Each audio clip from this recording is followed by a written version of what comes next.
Здесь нет никаких условий, чтобы понять, где кыргызская, а где таджикская земля, поэтому было небезопасно. И днем, и ночью мы думали о том, чтобы ничего не случилось.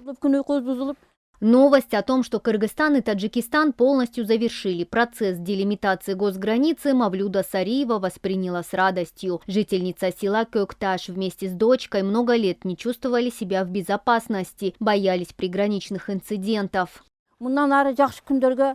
Мы уверены, что теперь наступят дни спокойствия и стабильности. Мы благодарны руководству страны и Камчибеку Ташиеву. Проделана большая работа. Сколько дней и ночей они работали над этим вопросом, чтобы принести народу мир.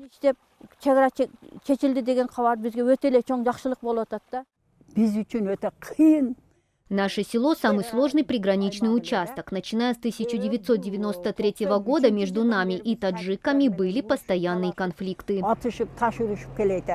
Разия Осерова работает главой села Кёкташ более 20 лет. На этой приграничной территории дома жителей двух стран расположены очень близко или в шахматном порядке. По ее словам, земля всегда была поводом для разногласий, а из-за нерешительности прежних властей ситуация на границе не разрешалась.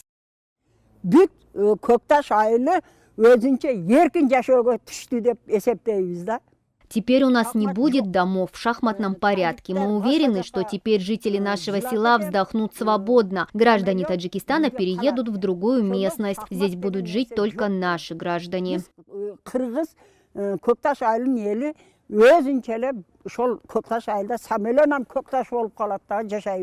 Таджикистан – последняя соседняя страна, с которой у Кыргызстана оставались неописанные участки госграницы. За 4 последних года с таджикской стороной было проведено много встреч. Были сложности во время переговоров, заявил ранее Камчибек Ташиев. Начиная с декабря 2022 года было подписано 45 протоколов между правительственными делегациями.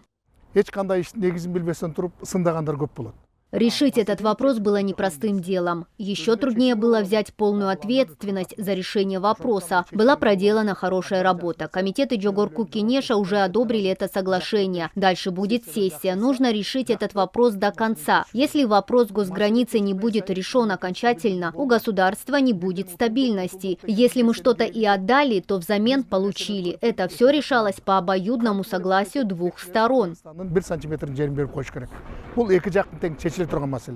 Напомним, глава ГКНБ Камчибек Ташиев сообщил, что в течение месяца будет завершен процесс ратификации соглашения между Кыргызстаном и Таджикистаном по государственной границе. Общая протяженность границы двух стран составляет более 1000 километров. Из них 519,9 километров были уточнены и подписаны до 2011 года. Остальные 486,9 километров были уточнены за последние 3 года. Мадина Низамова, Адыл Оразалиев, Майримбек Джусубек Улу, ЛТР, Баткенская область.